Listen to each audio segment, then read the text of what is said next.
नमस्कार, मैं हूं श्याम तिवारी। आप देख रहे हैं न्यूज स्टेट उत्तर प्रदेश उत्तराखंड का खास शो रिपोर्टर गंगा किनारे वाला। आज हम बात करेंगे फतेहपुर जिले की, जो गंगा और यमुना के बीच में बसा हुआ है। आज हम गंगा के तट से जानेंगे फतेहपुर की समस्याओं को। पिछले 5 सालों में यहाँ पर कितना काम हुआ है, कितना विकास हुआ है, स्थानीय सांसद के काम से लोग खुश हैं या नाराज हैं, और इस बार उनके मुद्दे क्या हैं। चलेंगे नाव पर बैठकर ही लोगों से बात करेंगे और जानेंगे उनके मुद्दे।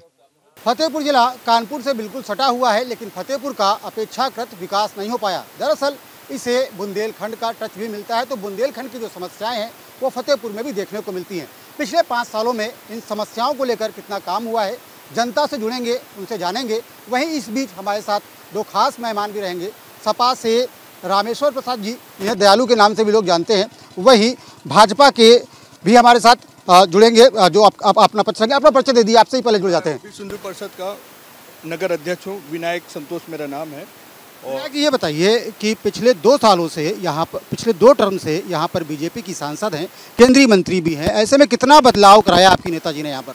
देखो, हमारे यहाँ इतना बड़ा बदलाव हुआ है कि हमारे जो लेबर है ना, वो भी अब मोटरसाइकिल से आते हैं काम करने के लिए। अब अगर आप ये बदलाव अगर देखना चाहते हैं तो आपके सामने ही आप देख सकते हैं कि क्या पोजीशन है। हमारा आर्थिक उन्नत हुआ है, हमारे देश का आर्थिक उन्नत हुआ। मोदी जी के संरक्षण में आंतरिक सुरक्षा बहुत अच्छी हुई है।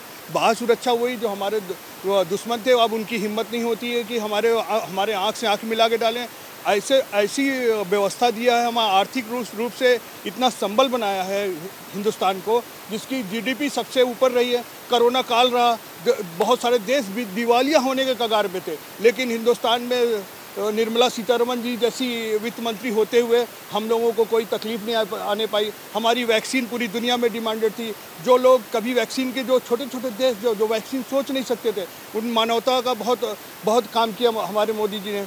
योगी गंगा जी पे चल रहे हैं हम लोग। गंगा जी को लेकर कितना काम हुआ? बड़ी गंदगी दिखाई पड़ रही, कुछ काम हुआ नहीं क्या यहाँ पर? नहीं, गंगा जी बहुत बृहत परियोजना है, धीरे धीरे काम चल रहा है, लेकिन काम अच्छे स्पीड से चल रहा है। आज आप गंगा जी में सामने देख सकते हैं कि कहीं आपको कोई गंदगी नजर नहीं आ रही। अगर आप अभी कैमरा, तो भैया गंगा का पानी कितने कीड़े दिखाई पड़ रहे हैं यहाँ पर? कीड़े दिखाई पड़ रहे हैं, गंदा पानी दिखाई पड़ रहा है। पानी में मछली और कीड़े और वो नहीं रहेगा, इसका मतलब कि पानी खारा है और पानी योग्य नहीं है। अगर ये चीज़ें हैं और अगर इसमें जीव जंतु पल रहे हैं, मतलब कि पानी बिल्कुल अच्छा सा है। और नेता से जुड़ते हैं। आप बताइए भाई साहब, जिस तरीके से कहा जा रहा है गंगा पाक साफ हो गई, बड़ी साफ दिखाई पड़ती है, क्या लगता है, कैसा दिखाई पड़ता है आपको? देखिए, मुद्दे तो इतने ज़्यादा हैं कि उन मुद्दों को अगर पूरे ले लिए जाएंगे, गंगा के नाम पर कितना घोटाला हुआ। 14-15 लाख करोड़ उद्योगपतियों को माफ़ किया गया। कोरोना की वैक्सीन लगा के पूरे दुनिया के साथ, पूरी मानवता के साथ खिलवाड़ किया गया। जिस प्रकार से इन्होंने किसानों की आमदनी दुगनी करने की बात की, आमदनी कम हो गई। हमें अफसोस है कि हमारे जनपद में आलू जैसी फसलें होती हैं, लेकिन खाद्य प्रसंस्करण मंत्री होते हुए भी एक भी उद्योग नहीं लगाया। पुराने उद्योगों में कई उद्योग बंद हो गए, और अफसोस है कि लक्ष्मी काटन भी, जिसमें कुछ लोगों को नौकरी मिलती थी, वो भी बंद हो गई। खाद की बोरी में 10 किलो कम हो गई। बेरोजगारी चरम सीमा पर है। दिल्ली, मुंबई, गुजरात से कोरोना काल में कितने पैदल चल के आए और रास्ते में भूखे प्यासे मर, उनका कोई हिसाब नहीं। हम कहना चाहते हैं सम्मानित चैनल, स्थानीय मुद्दों को भी बताइए, क्या स्थानीय मुद्दे कुछ हल हो पाए, कितना काम हुआ है? कि एक भी सड़क नहीं बन पाई। बिंदकी से लेकर ललौली जो मार्ग है, विजयपुर जो मार्ग है, उन मार्गों की इतनी खराब स्थिति रही। अब जब सरकार जाने की स्थिति में है, तब सरकार वो रोड बनवा रहे हैं। उन रोडों की स्थिति बनवाते और रिजल्ट आते आते फिर रोड डैमेज हो जाएंगे। यहाँ पर आमदनी मोहर्रम की सबसे ज़्यादा होती है, ओवरलोड गाड़ियाँ चलती हैं, और यहाँ पर लोकल लेवल में अपराध बढ़ा है। लोकल लेवल में बिजली के बिल इन्होंने कहा था कम करेंगे, नहीं कम किया। किसान की आमदनी नहीं बढ़ पाई, किसान परेशान है, आलू का किसान परेशान है। और जो लोग बाहर रहते थे, आज आप बेरोजगारी का स्तर देखिए, पिछले 35 सालों में सर्वाधिक बेरोजगारी का स्तर है, जो कि आपके आंकड़े, सरकार के आंकड़े बताते हैं, हम नहीं कह रहे हैं। निरंजन ज्योति यहाँ से सांसद हैं, केंद्र में मंत्री भी हैं। भाई साहब, ये बताइए कितनी समस्याओं को हल करा पाएंगे, क्योंकि जब मंत्री रहते हैं तो काफ़ी उम्मीद हो जाती है कि सांसद जो दूसरे सांसदों की अपेक्षा ज़्यादा काम करा पाएंगे। हमारी 2 बार से हमारी माननीय सांसद महोदय काम कर रही हैं, जिसमें हमारे यहाँ मेडिकल कॉलेज भी हम लोगों को उपलब्ध हुआ है। और नमामि गंगे से हमारे यहाँ जनपद में 4 घाट बनाए गए हैं, जिसका अच्छी तरह से निर्माण भी हुआ है। और गंगा जी हमारे यहाँ बिल्कुल साफ़ हैं, और जनपदों की अपेक्षा, क्योंकि हमारे यहाँ डाल्फिन भी पाई जाती है, और कहते हैं कि जहाँ डाल्फिन होती है वहाँ गंगा का पानी शुद्ध और साफ़ होता है। और ये गारंटी लेते हैं कि हमारे यहाँ काम नमामि गंगे और विभाग से अच्छा काम हुआ है और उपलब्धि है। शहर में कितना विकास हुआ? शहर में अच्छा विकास हुआ है, चारों तरफ रोडों का निर्माण हुआ है और माननीय सांसद महोदय के द्वारा हर गांव में बराज तालाओं का निर्माण भी हुआ है और रोडें ज़्यादा। आप बताइए कितना काम हुआ? कुछ दिखता है काम? काम तो बहुत ज़्यादा हुआ है। देखिए शहर की सड़कें जो हैं वो अच्छे गुणवत्ता के साथ बनी है, डिवाइडर युक्त बनी है। इसके पहले हमारे यहाँ जनपद में जो शहरी क्षेत्र था वहाँ पर डिवाइडर युक्त सड़कें नहीं थी, तो डिवाइडर युक्त सड़कें बन गई हैं, चौड़ी हो गई हैं और विकास बहुत ज़्यादा हुआ है। और लोग भी उनसे भी जुड़ते हैं, उनसे बात करते हैं, जानते हैं कि क्या सोचते हैं वो स्थानीय मुद्दों को लेकर। वैसे आप ये बताइए क्या स्थानीय मुद्दे हैं फतेहपुर के और पिछले कुछ सालों में कितना हल हुए हैं वो? हमारे हिसाब से काफ़ी मुद्दे हल हो चुके हैं जब से बीजेपी सरकार आई हुई है और उम्मीद भी है कि इस बार भी आना तय है और काम हो रहे हैं, इसलिए जनता काफ़ी संतुष्ट है। जनता काफ़ी संतुष्ट है। कौन से ऐसे काम है जो आपको लगता है कि जो बीजेपी सरकार ने कराया उससे फतेहपुर की तस्वीर बदली है? अब मेन तो ये रोड भी हो गया और नाली भी हो गई, साफ़ सफाई हो गई है और रातों रात लाइटें सब लगी रहती हैं, कोई लूट डकैती का डर नहीं रहता, चाहे आराम से आदमी आ जा सकता है। जो पहले 7-8 बजे से आदमी नहीं निकलता था, आज चाहे रात के 12 बजे भी निकले कोई दिक्कत नहीं है। कानून व्यवस्था योगी सरकार में बेहतर हुई है सभी लोग कहते हैं। ये बताइए भाई साहब विकास कितना हुआ? विकास के नाम पे कुछ नहीं हुआ है। हमारे बगल से सटा हुआ एरिया है बिंदकी में एक समय उद्योग के मामले में बहुत प्रसिद्ध था, लेकिन आज वहाँ सब उद्योग धंधे ठप हो पड़े हैं। बिंदकी बाईपास है, वहाँ 10 साल में 10 बार नारियल फूट चुका, लेकिन अभी तक बाईपास कंप्लीट नहीं हुआ। हर नारियल में 10 मीटर सड़क बनती है। इस बार फतेहपुर ने ठाना है कि इस बार हम लोकल का सांसद चुनेंगे, फतेहपुर का सांसद फतेहपुर का ही होना चाहिए। नरेश उत्तम पटेल सपा के बड़े नेता हैं, कितनी उम्मीद करते हैं आप उनसे कि वो जीत जाएंगे और उसके बाद अगर जीत जाते हैं तो कितना परिवर्तन लाने में सक्षम है? 100% पूरे 100 इस बार नरेश उत्तम जीत के जाएंगे। उत्तम जीत के जाएंगे, क्या कारण है? क्या मौजूदा जो सांसद उन्होंने काम नहीं कराया, नाराजगी किस बात को लेकर के है? बार 10 साल में नरेंद्र ज्योति ने कुछ काम नहीं, केवल मेडिकल कॉलेज बनवाए और कुछ विकास नहीं किया। भैया नरेश उत्तम जीतेंगे कि इस बार हैट्रिक लगेगी? सारी बहुमत से जीतेंगे, हैट्रिक कोई चांस नहीं है। इन्होंने विकास के नाम में कोई कार्य नहीं किया और एक हिंदू मुस्लिम वही बात हर चुनाव के आगे पीछे हिंदू मुस्लिम वही करके चुनाव जीतते हारते रहे। इस बार बहुत बुरी तरह हार भी जाएंगे। तो भाई साहब आप बताइए क्या लगता है कितना विकास हुआ, कितना बदला है 5 सालों में फतेहपुर? मैं गंगा पे बैठा हूँ तो मुझे एक बहुत पुराना गाना याद आया, शायद मेरी बचपन से पहले का गाना है वो, कि कौन दिशा में लेके चला रे बटोरिया। मैं अपने माननीय मुख्यमंत्री जी से और सांसद जी से एक सवाल करना चाहता हूँ कि कौन दिशा में लेके चला रे योगी रे, कौन दिशा में। और हमारे इस प्रदेश में, हमारे इस ज़िले की फतेहपुर की सबसे बड़ी समस्या अगर कोई है तो सीवर लाइन। हमारे इस फतेहपुर शहर का सबसे बड़ा दुर्भाग्य यही रहा, क्यों 6 लोकप्रिय हमारे यहाँ विधायक रहे, 6 विधायक रहे, 3 सांसद, 3 जो है मंत्री रहे, 1 केंद्रीय मंत्री रही, 2 राज्य मंत्री रहीं। और उसके बाद भी हमारे यहाँ अगर सीवर लाइन और पाइपलाइन न पड़ सके तो उनके कार्यकाल पर मुझे लगता है कि उनका कार्यकाल उनको छोड़ के चले जाना चाहिए। इस तरीके के प्रतिनिधि से बात कर लेते हैं, उनसे जानते हैं कि आखिर क्या वजह रही। आरोप लगा रहे हैं लोग कि अभी तक परिवर्तन क्यों नहीं हो पाया, क्यों नहीं सीवर लाइन पड़ पाई? सीवर लाइन पास करा दी गई है और फिर भविष्य में सीवर लाइन पड़ने वाली है। आप ये समझ लीजिए कि साध्वी निरंजन ज्योति बहुत भारी बहुमत से जीत नहीं है। इन लोगों के पास कोई कैंडिडेट नहीं था तो अध्यक्ष को उठा के लाए हैं, जो कि पहले से डिसाइडेड नहीं था इन लोगों का। जहाँ तक हम लोगों को मालूम पड़ा है, अध्यक्ष जी जितनी बार भी इलेक्शन लड़े हैं फतेहपुर से उतनी बार हारेंगे। इस बार तो बहुत बुरी तरह से हारने वाले हैं, उनको कोई जमानत उनकी जब्त होने वाली है। आप बताइए कितना काम हुआ, कितना बदला है फतेहपुर? देखिए फतेहपुर जनपद के लिए साध्वी जी बिल्कुल से एक अचरज रही हैं। फतेहपुर जनपद में कभी डायलिसिस सेंटर नहीं रहा, ये सौभाग्य है। डायलिसिस सेंटर स्थापित हो गया, प्रेक्षागृह जो बदहाली स्थिति में था प्रेक्षागृह सुचारू हो गया।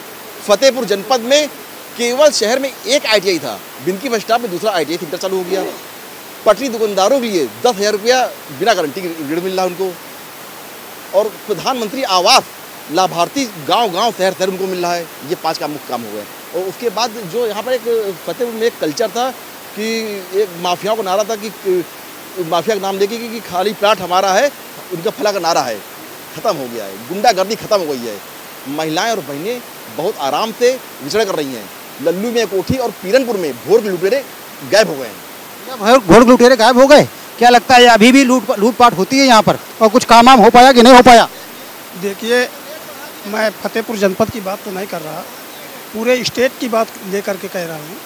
ये हमारे छात्र संघ जितना व्यक्ति बैठा हुआ है बेरोजगार हो गया बेचारा, कोई वैकेंसी इनके शासनकाल में आज तक भर्ती नहीं हुई।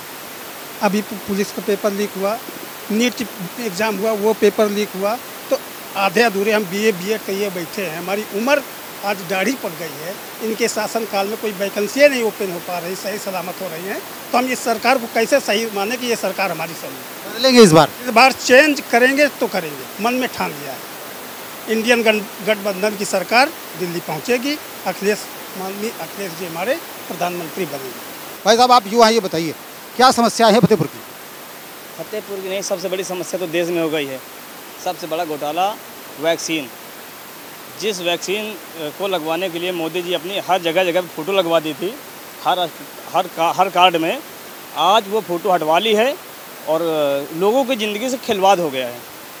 और शायद आज के टाइम में जो बीजेपी कार्यकर्ता हैं वो मजबूर हो गए हैं कि वो गोबर को क्या कहें कि हम गौमूत्र को क्या कहें। उनको भी ये भी अभी नहीं मालूम है कि 250 करोड़ रुपए चंदा लिया गया है और किस बात के लिए, मैं कहना क्या, कहें तो कहें क्या, करें तो करें क्या। वो एक जैसे कहते नहीं अंधभक्त हो गए हैं।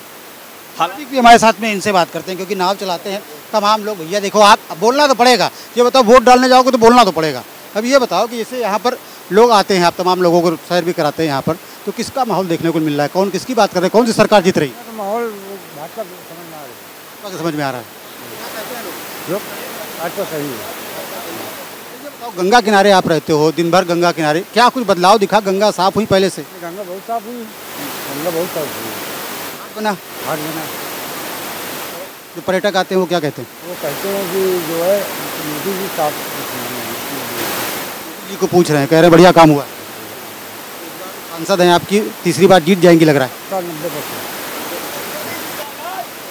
देखिए, कुछ लोगों से और फिर से जुड़ते हैं और जानते हैं कि सपा के जो प्रवक्ता हैं यहाँ पर नेता, उनसे बात करते हैं। ये बताइए, बहुत से लोग करेंगे गंगा में बहुत काम हो गया, तो भाई नाविक हैं वो कह रहे हैं गंगा पहले से बहुत ज़्यादा साफ दिखाई पड़ती है और तमाम लोग आते हैं, वो कह रहे हैं कि इस बार बीजेपी के पक्ष में माहौल है। आपके सम्मानित चैनल के माध्यम से कहना चाहते हैं कि जिन लोगों ने हमने आपको बता दिया कि जो व्यक्ति गोमांस का सबसे बड़ा निर्यातक है, उससे 250 करोड़ रुपया चंदा ले लिया। अब गोमांस वाले का चंदा लेके यूज करना, अरे हमें खुद कथा सुनने को पड़ी, गंगा नहाए पड़ी। हम लोगों के यहाँ नियम है, अगर गाय मर जाती है तो लोग नहाते हैं गंगा और सुनते हैं कथा। इसलिए आपके चैनल के माध्यम से कहना चाहते हैं कि जो उनका पैसा आ रहा है, जिस प्रकार से पैसा आ रहा है, आपके सामने उदाहरण है कि बता दिया, मेडिकल कॉलेज में 9-9 हज़ार की नौकरी दे रहे हैं, संविदा की नौकरी दे रहे हैं और 10 साल से बेवकूफ़ बना रहे हैं कि आप चलेगा, कल चलेगा। आज तक OPD उसकी चल नहीं पाई। आपने बहुत बड़ा मुद्दा उठाया कि मेडिकल कॉलेज का दावा आप कर रहे हो, मेडिकल कॉलेज बन गया है, चालू नहीं हो पाया, चल नहीं रहा है। मेडिकल कॉलेज में वहाँ बच्चे पढ़ रहे हैं, वहाँ उसका OPD बिल्कुल चलने की स्टेज में है, क्योंकि व्यवस्था ठीक से क्योंकि बच्चे अभी तीसरी साल का MBBS के तीसरी साल में पहुंच गए और वो बच्चे पूरा हमने घुमाया, पूरा उत्साहित है। OPD चलेगा और फतेहपुर के 30-35 लाख जनता को इसका, अगर जब आप अभी अब की बार जब मोदी जी के नेतृत्व में साध्वी जी जीतेंगी और वो मेडिकल कॉलेज भी चलेगा, उद्योग धंधे भी लगेंगे। नहीं जीती तो नहीं चलेगा, ऐसा हो ही नहीं सकता। बहुसंख्यक समाज उनके साथ है और जितनी भी अगर वो नहीं जीतेंगी तो कोई और जीत ही नहीं सकता। ये ऐसा असंभव है। हर जिले में मेडिकल कॉलेज बन रहे हैं यूपी में, इसमें साध्वी निरंजन ज्योति का क्या योगदान है? ये उन्हीं के द्वारा ही प्रस्तावित था और उनके द्वारा ही जब पैरवी करी गई तो ही बन पाया फतेहपुर में, और उनकी ही योजना थी। केंद्रीय विद्यालय, कस्तूरबा विद्यालय, ये योजना कहीं फतेहपुर में रही ही नहीं है। तो भैया शिक्षा के क्षेत्र में बहुत काम हुआ है। देखिए, प्लान कोई पास करता है, उद्घाटन कोई करता है। अब कानपुर मेट्रो को ले लीजिए, हमारे अखिलेश जी ने पास किया, उद्घाटन योगी जी ने किया। तो ऐसा कुछ नहीं होता, पास किसी ने किया है, बनवाया किसी ने, उद्घाटन कोई दूसरा कर रहा है। ऐसा कुछ नहीं कि निरंजन ज्योति के ही कारण से ये बना हुआ है। आप ये बताइए कि सबसे बड़ी समस्या फतेहपुर की क्या है और उसे दूर करने के लिए मौजूदा सांसद ने क्या काम किया है? सबसे बड़ी समस्या बेरोजगारी, जो इनके बस के बाहर, जो 10 साल में ये मेडिकल कॉलेज नहीं चला पाए। कहते हैं सीवर लाइन आ रही है, 10 साल में नहीं आ पाए तो अब 15 साल बाद आएगी, जब लोग खत्म हो जाएंगे यहाँ से। एक और टर्म मांग रहे हैं समस्याओं को हल करने के लिए, क्या लगता है हल हो पाएंगी? 10 सालों में मैं कहना चाहता हूं कि 10 सालों में केंद्रीय मंत्री साध्वी निरंजन ज्योति जी ने आज तक कोई काम नहीं किया, जिस पे माननीय विधायक जी बैठे हुए हैं। मैं सवाल करना चाहता हूं कि आप ये कह रहे हैं कि मेडिकल कॉलेज चालू है, तो मैं संख्या जानना चाहता हूं कि कितने बच्चे पढ़ रहे हैं और कितनी ओपीडी चल रही हैं। ओपनिंग तो हो गई, मैं ये जानना चाहता हूं कि ओपनिंग करने के बाद कितने बच्चे उसमें पढ़ रहे हैं, ये संख्या बता दें, और कितने लड़के वहाँ नौकरी कर रहे हैं ये बता दें। ओपीडी चल जाएगी, कब तक चल जाएगी ये बता दें। अभी नहीं हो सकता, आपने भी माना कि अभी इलाज नहीं हो सकता, इलाज करने की स्थिति में नहीं, ओपीडी भी नहीं चल रही है, स्पेशल इलाज छोड़ दीजिए, ओपीडी भी नहीं हो रही है। भाई साहब आप बताइए, आप बड़ी मजबूती से बीजेपी का पक्ष रख रहे हैं, खड़े हो जाइए, खड़े करके बताइए, ये बताइए कि साध्वी जी को इस बार क्यों वोट दें फतेहपुर के लोग? ये जो मेन मुख्य मुद्दा है कि व्यापारियों के लिए जीएसटी का सरलीकरण हो गया है। व्यापारियों से जो गुंडा टैक्स वसूला जा रहा था वो बंद हो गया पूरी तरह से। छोटे दुकानदारों को के लिए एमएसएमई, लघु उद्योग, विश्वकर्मा योजनाएं, तमाम योजना चल रही हैं, जिससे हमारे रेहड़ी दुकानदार जिनको 10,000 रुपये बिना गारंटी के लोन मिल रहा है वो सब काम कर रहे हैं। सबसे बड़ी बात तो मैं फिर दोबारा कहना चाहता हूँ कि भोर के लुटेरे ऐसे गायब हो गए जैसे ये इतिहास बन गया हो। मलबा इंडस्ट्रियल एरिया डेवलप किया जा रहा था, लेकिन डेवलप नहीं हो पाया, तमाम इंडस्ट्रीज वहाँ पर बंद हो गई, इंडस्ट्री भी गायब हो गई। नहीं, सारी इंडस्ट्रियां काम कर रही हैं। कुछ इंडस्ट्रियों में उनके व्यक्तिगत कुछ समस्याएं थी जो डिफॉल्टर रही हैं, लेकिन सारी इंडस्ट्रियां काम कर रही हैं और लगातार नए प्रोजेक्ट लगातार लॉन्च हो रहे हैं। और ओडीओपी में भी बहुत कामयाब फतेहपुर जनपद में होना चालू हो गया है। सपा प्रवक्ता उनसे बात कर लेते हैं। ये बताइए, अगर आपके प्रत्याशी जीत जाते हैं तो सबसे पहले क्या प्रमुख काम है जो फतेहपुर में वो कराएंगे? खड़े होकर बता दीजिए जरा सा, अगर जीत जाते हैं तो क्या प्रमुख काम कराएंगे, और क्या लगता है आपको कि कौन से ऐसे प्रमुख काम है जो अभी तक हो जाने चाहिए थे और नहीं हुए? हमारे किसान आलू पैदा करते हैं, हमारे जनपद में बहुत अच्छा आलू पैदा होता है। हमारे जनपद में कई प्रकार की फसलें होती, उनको रिप्रोसेसिंग के लिए मतलब जिसको कहते हैं कि दोबारा जो इसको प्रोसेस करके कुछ चीज़ बनाने के लिए हम लोग प्रयास करेंगे, क्योंकि केला बहुत पैदा होता है, आलू बहुत पैदा होता है। दुर्भाग्य है कि केंद्रीय मंत्री हुए थे जिले में एक भी फैक्ट्री नहीं चालू कराई, लोगों को रोज़गार नहीं मिला। दिल्ली, बम्बई, कलकत्ता में हम नहीं कह रहे हैं, सरकार का आंकड़ा कह रहा है कि 40% रोज़गार ख़त्म हो गया, और वहाँ से लगभग हमारे जनपद में 70-72 हज़ार लोग वापस आ गए। यहाँ बेरोजगार घूम रहे हैं, रोज़गार ढूंढ रहे हैं, और केंद्रीय मंत्री होते हुए भी काम नहीं हुआ। सड़कें इतनी जर्जर रहीं, फैक्ट्रियाँ लगी नहीं, और बिजली की समस्या जानते हैं। इन्होंने कहा था बिजली का बिल कम करेंगे, बिजली का बिल कम करने के लिए कहा था, घर के 300-400 रुपये देहात में काम चल जाता है, आज 1000 रुपया के बिल आ रहा है। ये बताइए, फतेहपुर में महंगाई का मुद्दा है? नहीं, ऐसा कुछ नहीं है, केवल विरोधियों की चाल है, और केवल ऐसा कहीं कुछ नहीं है। जो जैसा कांग्रेस के समय पे जितना महंगाई थी उससे कम है हमारे यहाँ, ऐसा कहीं कुछ नहीं है। और ज़बरदस्ती आरोपित किया जा रहा है, हम महंगाई अपने बराबर लेवल पे आराम से नॉर्मल। तो भैया क्या लग रहा है, महंगाई बढ़ी नहीं? नहीं, महंगाई नहीं बढ़ी, आदमी की क्रय शक्ति भी बढ़ी हुई है। पहले से आदमी की क्रय शक्ति और क्षमता जो है उसकी ज़्यादा बढ़ी हुई है, महंगाई कुछ नहीं बढ़ी है। उस अनुपात में जैसे होना चाहिए उस अनुपात में महंगाई का कोई ज़्यादा वृद्धि का असर नहीं पड़ रहा। महंगाई की वृद्धि का असर नहीं पड़ रहा। भाई साहब आप बताइए, महंगाई नहीं बढ़ी, वाकई में नहीं बढ़ी? नहीं, महंगाई क्यों नहीं बढ़ी? जीएसटी ये बताइए, खाद्यान्न पदार्थ में जो गेहूं है, आटा है, नमक है, चावल है, गुड़ तक में, चीनी तक में, दूध तक में जो है जीएसटी लागू है। ये महंगाई नहीं और क्या चीज़ है? 18 की महंगाई बता रहे, कांग्रेस की महंगाई बताइए भाई साहब, क्या कह रहे थे? अब देख लीजिए, देश का दुर्भाग्य देख लीजिए, कांग्रेस की महंगाई की बात कर रहे हैं। कांग्रेस की महंगाई ये थी कि आपको सिलेंडर 1313 रुपया का मिलता था 2014 में, आज मिल रहा है 1213 रुपया का सिलेंडर। ये कांग्रेस की महंगाई थी, ये कांग्रेस की महंगाई थी।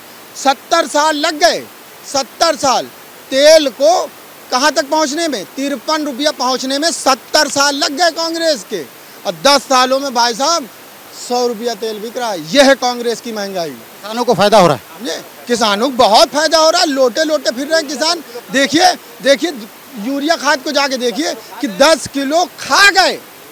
भाजपा का नारा है सारा माल हमारा है। आप सारा माल अंदर कर लीजिए, चिल्लाइए, मारेंगे पीठ पे, चिल्लाइएगा नहीं कि लग रहा है। ये भाजपा का नारा है, भाजपा का नारा है, ये भाजपा का नारा है। ये जुमलेबाजों की सरकार, जुमलेबाजों की सरकार आप कह रहे हैं भाई साहब, कह रहे हैं जुमलेबाजों की सरकार है। क्या वाकई में जुमलेबाजी होती है बीजेपी में? नहीं, ये जो बता रहे हैं सिलेंडर की बात बता रहे हैं, आज से 10 साल पहले सिलेंडर के लिए भाई साहब रात में लाइन लगाते थे। रात में इनकी अम्मी रात में खाना देते थे कि बेटा लाइन लग जाओ, और ये लोग सिलेंडर में गाठी बांधते थे, सिलेंडर में डोरी बांध देते थे। आज अब फोन करो, घर में सिलेंडर हाजिर है। ये सिलेंडर की बात करेंगे?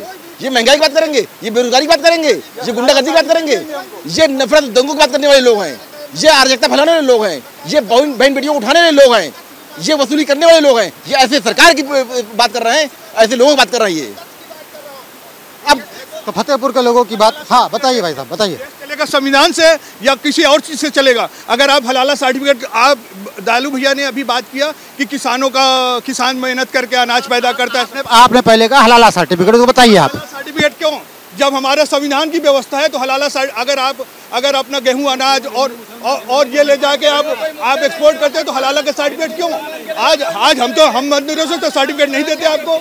आप हलाला सर्टिफिकेट का क्यों इंतजाम किया आप लोगों ने? संविधान नहीं चला, संविधान अलग है। एक्सपोर्ट, अगर कोई चीज़ एक्सपोर्ट करनी है तो हलाला ले जाओ। और हम लोगों ने तो कुछ चीज़ों पर होता ये है कि इसमें ये मांसाहारी है कि शाकाहारी है बताने के लिए व्यवस्था होती है। डेमोक्रेसी है। अगर हम डेमोक्रेसी में जो सबके साथ रहेगा, जैसे मोदी जी बोलते हैं कि सब लोग, सबका साथ, सबका विकास, सबका विश्वास के साथ हम लोग चलना चाहते हैं। हम अगर 80% लोग हैं, बहुसंख्यक हैं, तो आप हमारे साथ रहिए। धर्म का, देश का बंटवारा धर्म के साथ हुआ था, धर्म के आधार पे हुआ था। इन लोगों ने जो लोग यहाँ हमारे साथ रह रहे हैं, भाई साहब ये कह रहे हैं कि हमारे साथ रहिए, बहुसंख्यकों के साथ में रहिए, कह रहे हैं हमारे साथ में रहिए, बहुसंख्यकों के साथ में रहिए। आपका मालूम है 80% बैकवर्ड एससी है, 80% बैकवर्ड एससी है, और ये पूरा आरक्षण उनका खा गए। गरीब इसीलिए आंदोलित है, गरीब इसीलिए परेशान है, उसकी पूरी व्यवस्थाएं खा गए, खाद खा गए, दवाएं खा गए, बीज खा गए, बिजली खा गए, गरीब हुआ जा रहा है। आप देखिए दुनिया के 125वें नंबर पर गरीबी रेखा पर 125, केवल हिंदू मुसलमान के चक्कर में, रुक जाओ, हिंदू मुसलमान के चक्कर में गरीबी के मामले में 125वें नंबर पर भारत है। बेरोजगारी के मामले में पिछले 35 साल में हाईएस्ट है। और जो बहुसंख्यक की बात करते हैं ना, इनके कारण, अरे सुन लो हमारी, रुको यार, इनके कारण आधा हिंदू अपने को हिंदू नहीं मान रहा है, मंदिर में घुसने नहीं देते, पूजा करने नहीं देते। यस्सी बिरादरी ठीक है। तो फतेहपुर के लोगों की बात आपने सुनी, फतेहपुर में पक्ष विपक्ष भी आपने सुना और जाना कि किस तरीके के मुद्दे फतेहपुर में सबसे बड़ा मुद्दा ये है कि यहाँ पर पिछले 5 सालों में कोई भी कारोबार नहीं लगा। कोई कारोबार के नाम पर जब बात की जाती है तो बीजेपी के लोग कहते हैं कि यहाँ पर मेडिकल कॉलेज बना है, लेकिन सपा के लोग वहीं पर कहते हैं कि मेडिकल कॉलेज बना ज़रूर है, लेकिन मेडिकल कॉलेज आज तक चालू नहीं हो पाया। केंद्रीय मंत्री रहते हुए भी साध्वी निरंजन ज्योति ने अपेक्षाकृत काम नहीं कराया। वहीं तमाम लोगों का कहना यह है कि इस बार वो बदलाव के लिए मतदान करने जा रहा है। फतेहपुर की तमाम अपने मुद्दे हैं, उन मुद्दों पर कोई बात नहीं करता। बात होती है हिंदू मुस्लिम पर, बात होती है हलाल पर, बात होती है आतंकवाद पर, नक्सलवाद पर, लेकिन स्थानीय मुद्दे कहीं ना कहीं इन सब के बीच गुम हो जाते हैं। रिपोर्टर गंगा किनारा वाले में हम मिलेंगे किसी और शहर में नदी के किनारे। बहरहाल फतेहपुर की अगर बात की जाए तो ये आज भी उतना ही पिछड़ा है जितना 10 साल पहले पिछड़ा हुआ करता था। वीडियो जर्नलिस्ट सिंह के साथ श्याम तिवारी, न्यूज़ स्टेट फतेहपुर।